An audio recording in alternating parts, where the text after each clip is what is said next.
एक सुरंग जो इतनी लंबी है कि एक पूरा का पूरा छोटा समाज विकसित किया जा सकता है, बसाया जा सकता है, जहां 85 कमरे हैं, 7 किलोमीटर का डिस्टेंस है और 25 मीटर गहरी है। और आप ये सोचिए, ये सुरंग मिली कहाँ है? दुनिया के सबसे बड़े युद्ध स्थल पर। आप आज के टाइम पर मैं कह सकता हूं कि वो सबसे बड़ा युद्ध स्थल है, क्योंकि वहां कहने को तो युद्ध विराम है, दुनिया के सबसे ताकतवर देश ने युद्ध विराम कराया है, लेकिन ये युद्ध विराम हमें दिखता नहीं है। कभी ना कभी वहां फिर से बंदूकें चल जाती हैं, हथियार उठ जाते हैं और दो संगठन खड़े हो जाते हैं एक दूसरे के आमने सामने। एक तरफ होती है सेना और एक तरफ होती है एक आतंकी संगठन। दुनिया उसे आतंकी संगठन मानता है, लेकिन वो अपने आप को कहता है कि मैं गाजा का प्रोटेक्टर हूं, और ये सुरंग भी गाजा में ही मिली है। तो आज चर्चा उसी सुरंग की, जिसने एक नई पहेली खोल दी है गाजा और हमास और इजराइल के युद्ध में।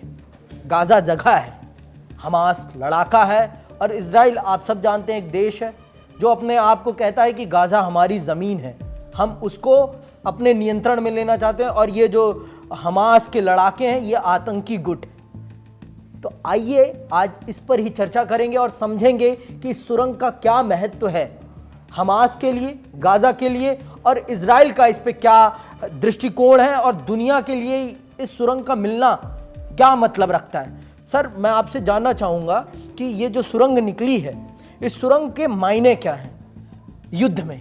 देखिए, हम आईडीएफ जो है, इजरायली डिफेंस फोर्स, उसका मकसद हमेशा से यही रहा है कि वो दिखाए दुनिया को कि हमास किस तरह से साजिश में आज भी लगा हुआ है। हर बार नेतन्याहू भाषण में यही बोलते हैं कि जब तक हमास का अंत नहीं होगा उनका ऑपरेशन गाजा में जारी रहेगा, और इसी वजह से ये एक तरह से प्रोपेगेंडा भी आप समझ सकते हैं। पूरी दुनिया जानती है कि पूरा हमास का एक सबसे बड़ा नेटवर्क है गाजा में, जो टनल नेटवर्क है।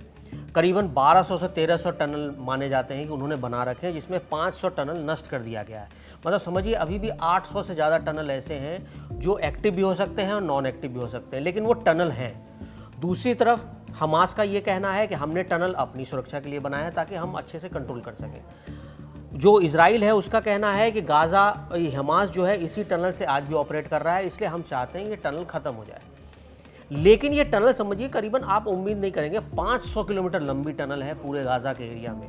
इतने बड़े एरिया में इतना टनल होना, एक तरह से ये बंकर की लड़ाई है, जिसमें हमास ज़मीन के अंदर से लड़ रहा है, इजराइल ज़मीनी लड़ाई लड़ रहा है। और एक याद कीजिए, यही वो वक्त था जब वियतनाम में अमेरिका पहुंचा था, इसी टनल की लड़ाई में अमेरिका को वापस भागना पड़ा था गुरिल्ला वॉर में। पूरी तो हमास वही चाहता है कि वो टनल वॉर में हम इजराइल को पीछे छोड़ दें। लेकिन अब दिक्कत ये है कि आप करीबन हमास के 16 बड़े लीडर मारे जा चुके हैं। इस्माइल हनिया, याहिया सिनवार जैसे बड़े लीडर जो हमास को कंट्रोल करते थे, जो उसके लिए फंडिंग इकट्ठी करते थे, जो हमास की बात को दुनिया में सामने रखते थे, वो अब नहीं है। इसलिए हमास के पास अब टॉप लीडरशिप नहीं है, उसको कोर सपोर्ट देने वाला कोई नहीं है। इसलिए अब इजराइल चाहता है कि जो भी हमास की चीज़ें बची हो उसको ख़त्म कर दें, और यही वो टनल दिखाना चाहता है इजराइल। जो भी एक टनल वो ख़त्म करते हैं उसका वो वीडियो बनाकर आईडीएफ रिलीज़ करती है।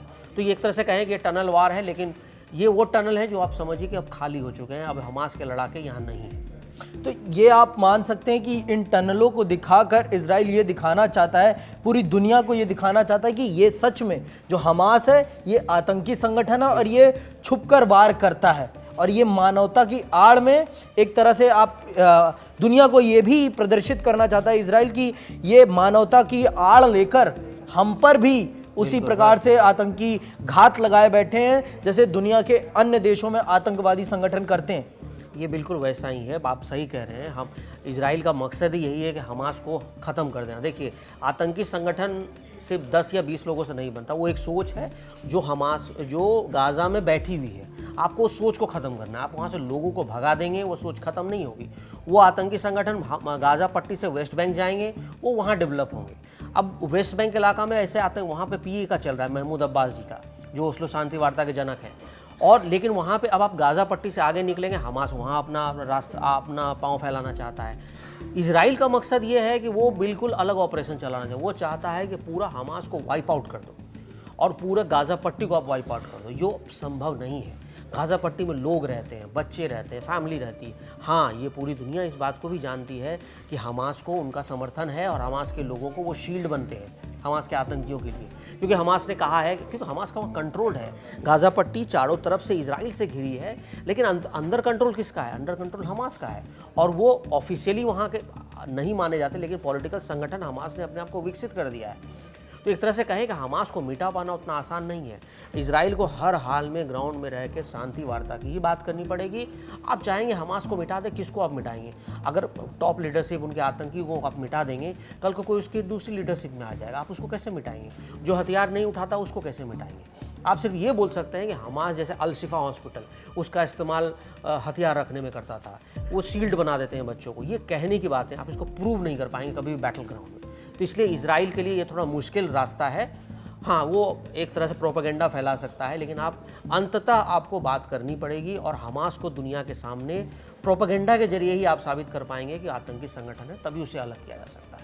तो यहाँ पर जो युद्ध विराम हुआ था, उस युद्ध विराम आप कितना मानते कि अमेरिका ने जो युद्ध विराम पूरी दुनिया के सामने कराया, अंतर्राष्ट्रीय पटल पर कराया, वो भी यूएन के पटल पर कराया, लेकिन उसका अमली जामा जो अमल होना चाहिए था वो अमली जामा क्यों नहीं पहना पा रहे? इसके पीछे आप क्या समझते हैं, कौन सी वो बाधाएं हैं जिनके कारण इसे अमली जामा पहना पाना बहुत मुश्किल हो रहा है? देखिए, हम लगातार इस पर डिस्कस कर चुके हैं। आपने भी कल भी कहा था कि अमेरिका जो है हथियारों का सबसे बड़ा एक्सपोर्टर है, और एक तरह से कहें कि अमेरिका सब हथियार बेचता किसको है? सऊदी अरब, इजराइल, भारत जैसे देशों को हथियार बेचता है, इसी से उनकी रोजी रोटी चलती है। इजराइल को उसने सारे हथियार बेचे, इजराइल को उसने लॉजिस्टिक सपोर्ट किया, फाइनेंशियल एड किया, बदले में इजराइल उनको पैसे मदद पहुंचा रहा है। अमेरिका की पूरी दुनिया में भद पिट गई थी इस बात को लेकर कि जब इजराइल इतने सारे बम गाज़ा में गिरा रहा है, फिलिस्तीनी मारे जा रहे हैं, फिर अमेरिका चुप क्यों है? जब अमेरिका ह्यूमैनिटेरियन की बात करता है तो वहाँ चुप क्यों है?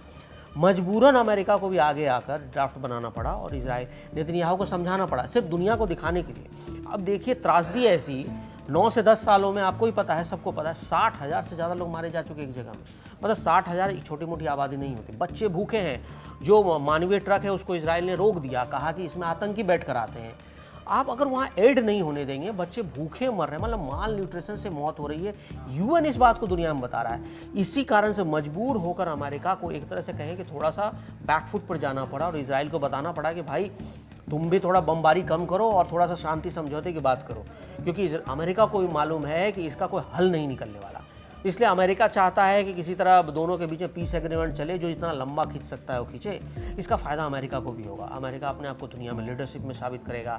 जैसे ट्रम्प बार बार कहते हैं कि हम गाज़ा में अपना वो जो रिजॉर्ट विकसित कर देंगे, ये सब कोरी बातें हैं।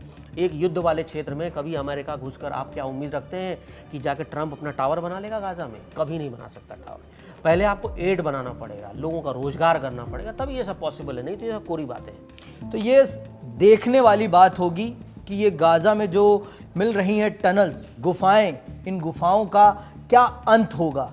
आईडीएफ इनका कैसे अंत करेगी? ये युद्ध कब खत्म होगा? कहने के लिए तो शांति आ गई है कागजों पर, वास्तविकता में नहीं। लेकिन अब देखते हैं कि वास्तविकता में कब आएगी शांति। गाज़ा में भूख है, बीमारी है, और एक कहते हैं एक आशा है कि शांति आएगी, लेकिन कब आएगी इसका कुछ नहीं पता। ये राजनीति है हथियार की, ये राजनीति है अपनी वर्चस्व की।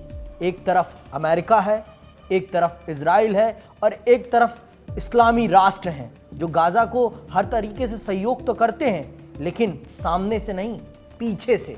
तो ये पीछे वाली जब तक राजनीति चलेगी तब तक तो गाज़ा बच नहीं पाएगा। लेकिन संभावनाएं फिर भी हैं, और हम यही आपको समझाने आए हैं वर्ल्ड वॉरियर में कि आप ये समझिए कि क्या राजनीति होती है जब एक युद्ध होता है। युद्ध के उद्देश्य क्या होते हैं, युद्ध किन उद्देश्यों को लेकर चलता है आगे। और ऐसी ही खबरों को जानने के लिए, समझने के लिए हमारे प्रोग्राम से जुड़े रहें आप, और हमारे प्लेटफॉर्म कड़क से भी जुड़े आप। जय हिंद, जय भारत।